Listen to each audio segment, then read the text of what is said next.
Hey, this is Rhymeswith, back with part 4 of my May Standard Ladder Climb series, playing my Tempo Demon Hunter.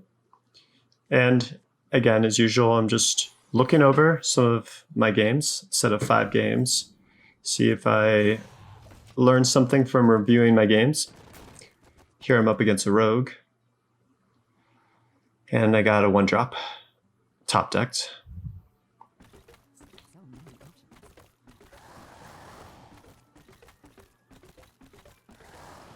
I definitely like clicking the board a lot.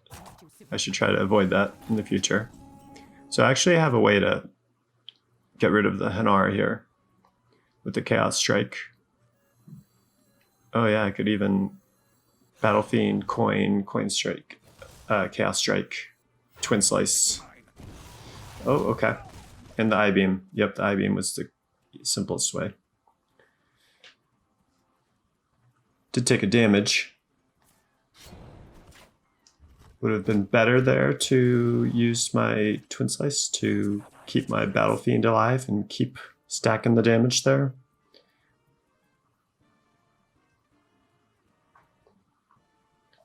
It is such a snowbally card, Battle Fiend, that protecting the 1-drop sometimes is really valuable. I'm off to a pretty fast start here so far.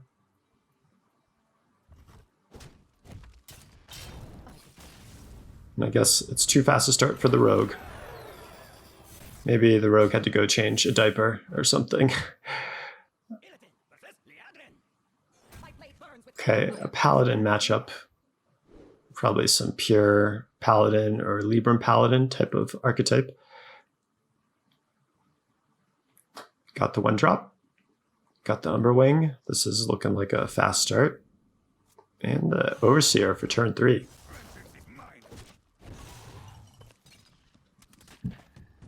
It's a very aggressive opening to go with the Twin Slice to start stacking the damage.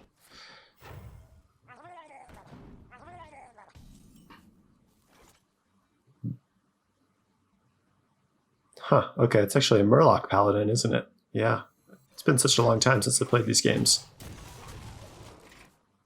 Had such a busy month, I couldn't really do any editing. I would just record the few games I would play here and there. Satyr Overseer time. Second Slice lines up well. I'm just doing a stack of damage with the Battle Fiend. I've done 2, 3, 4 damage so far.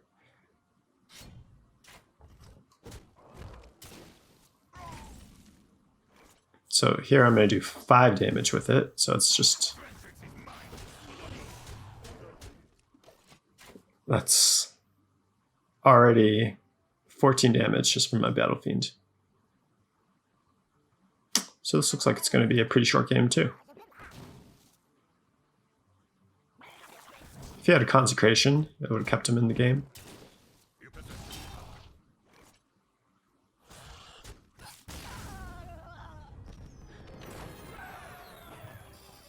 Well, Demon Hunter's pretty easy when you get a good curve, that's for sure. And shows that a Murloc Paladin just doesn't have the tempo early game to be able to match. Maybe with the Sungill into like a Cold Light Seer kind of opening might let the Paladin fight for the board more. But that's soonest turn 3. Okay, so I have my turn. Okay, so that's a critical draw there to keep my Battle Fiend alive. Up against another rogue here. So far I'm having good curves.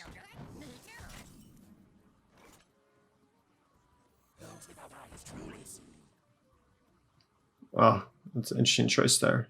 Warglaives is so good, but it's not coming online until turn 5, so I go for the faster turn 4 play with the Crimson Sigil Runner.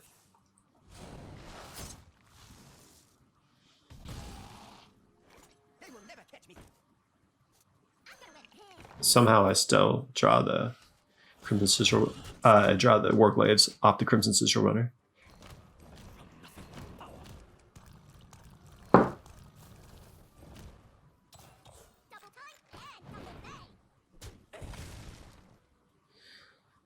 So far, I don't feel like I'm learning a whole lot from what I'm seeing.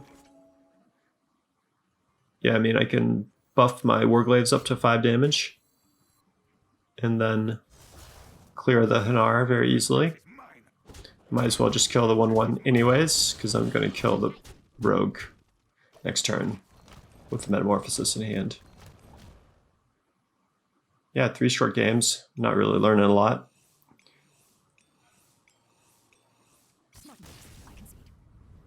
Except to click the board less.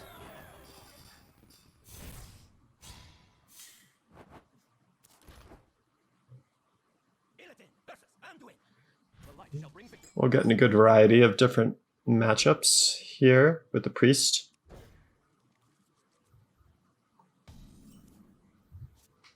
Battlefiend opener again. 1, 2, 3, curve, twin slice. Maybe I've gotten twin slice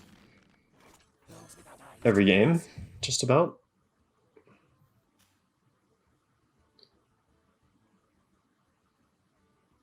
Yeah, I mean, watching this, I would want to pick the Gul'dan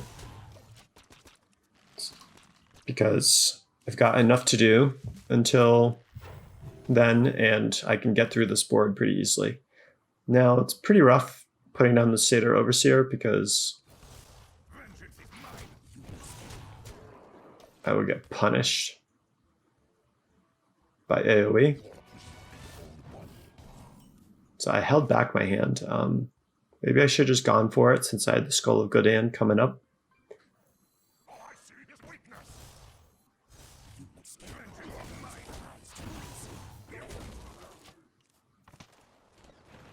I hold it back a turn though. If he plays it, well, okay, he's got a Holy Nova. Wasn't expecting that to be the play. Must be a Highlander Priest deck. Galakrond Priest is more popular now if people are playing Priest, but maybe back in early mid-May it wasn't so much the case. Leaving some mana on the board there. If I'd played... I could have played...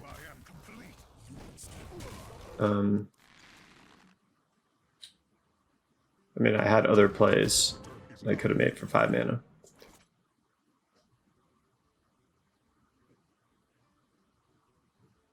Yeah, how to deal with the Kronks there, it's a little tricky. Because I want to play the Skull.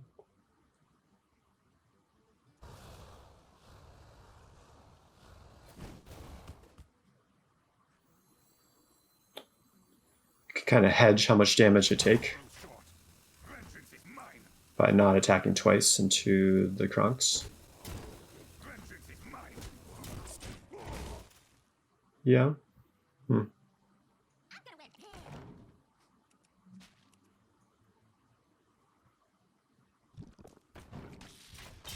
Now I wish I had. Ooh, I've got the Ultras.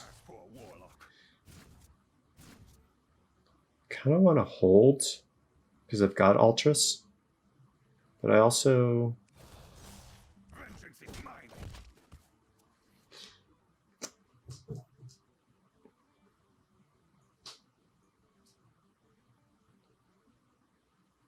thing is it's going to be a little tricky with those specific cards because they draw me cards which might not line up with the Ultras.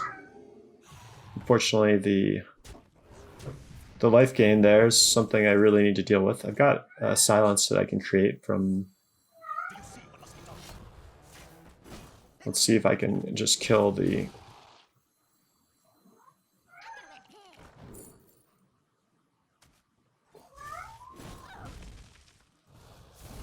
Yeah, not bad overall. I'm able to clear the board, get a pretty big board.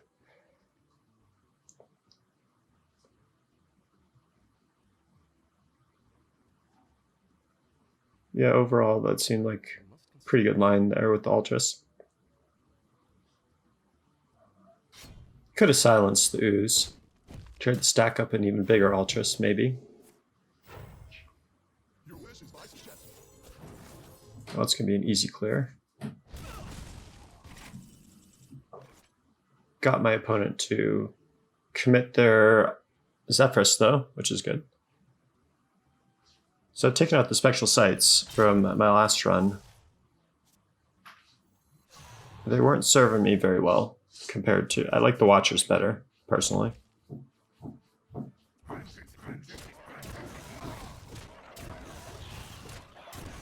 Yeah, I attack one of the 1/1s to commit possibly some damage into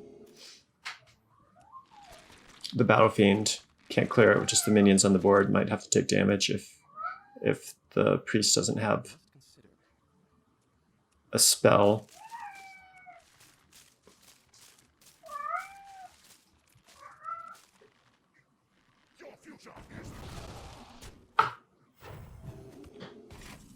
Yeah, I had a way to kill it.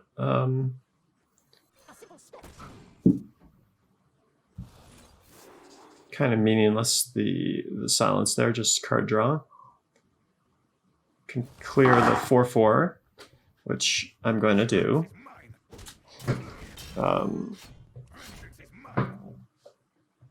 The cats are hungry for their breakfast, so I'm going to feed the cats after finish this commentary on these games. Might hear the cats in the background a little bit.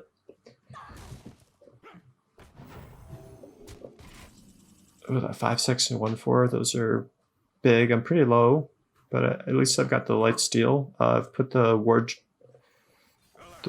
Aldraki Warblades in the list, so that gives me some heal, which is good. I wonder what I swapped out. I haven't quite figured out what I swapped out. I'm gonna have to think about it. All right, I've got my opponent down to 4 here. And I've been holding on to Kane in case a taunt comes down.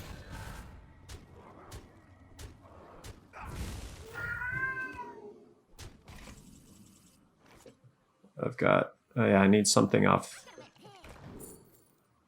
Okay, yep, there it is. Metamorphosis off the Volpera Scoundrel. Not bad. Okay, that's 4 wins in a row. That's nice. And let's see who I've got next. A Hunter. Okay. Well, that's all going to get sent back. Let's see what I get.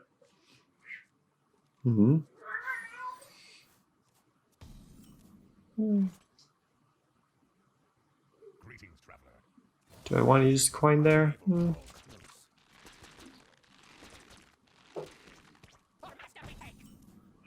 Okay.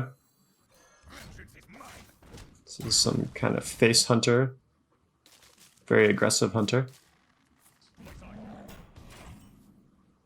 The I-beam can help me here.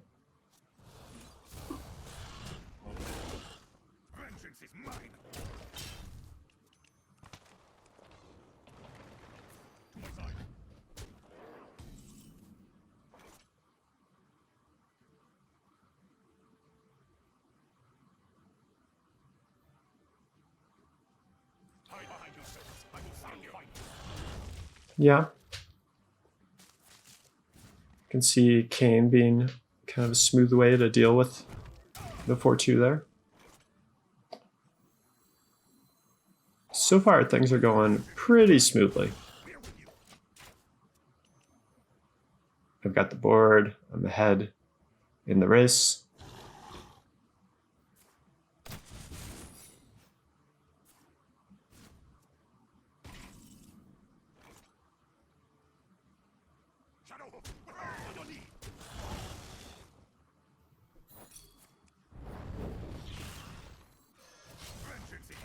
That was a good call to deal with the explosive trap.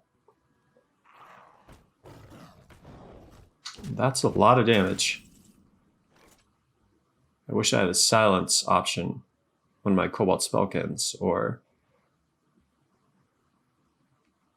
I grow impatient. I can mitigate some of the 5/2's damage with the I-beam, and I can try to go for a lethal next turn. Let's see here. I think it's a mistake here to use the second slice there, because I can use it with Ultras next turn.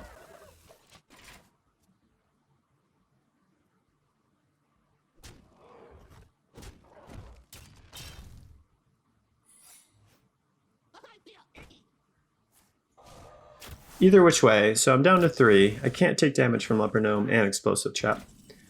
And here I end up trying to, I remember now, I end up trying to mitigate the Leper Gnome damage with the Silence off the Cobalt Spellkin, but that limits how much damage I can do with Ultras. I need to do 4 damage with Ultras, and I could do that. So I could have lethal, but not if I try to silence the Leper Gnome also. So yeah, I just needed to kind of accept that maybe Explosive Trap would beat me, and just take the gamble there. Instead, I take a line that can't win. Mistake. To wrap up part 4, this is the list. I switched out 2 Spectral Sights to put in 2 Sightless Watchers. It's a body and kind of lines up my draws. Spectral Sight could kind of really gum up my outcasts, which I didn't like. And I swapped out the 2 Frozen Shadow Weavers for 2 Eldrazi Warblades, which let me gain some more life, which can be helpful in aggro matchups. And I wasn't seeing a lot of Demon Hunters in that set of 5 games, so freezing's the best against Warriors and Demon Hunters. So if I'm not seeing those matchups, then the Frozen Shadow Weavers are less valuable usually. That was a good set of 5 games. Things went well when I had a good curve, and I had a good curve frequently there. The last game was a good example of when I just have to take the gamble to possibly die if the Explosive Trap is there, or whatever damage proc that might happen. But yeah, it was a good set of 5 games, and part 5's coming soon. Thanks for watching. Outland, a wild and dangerous world. You will find no justice here.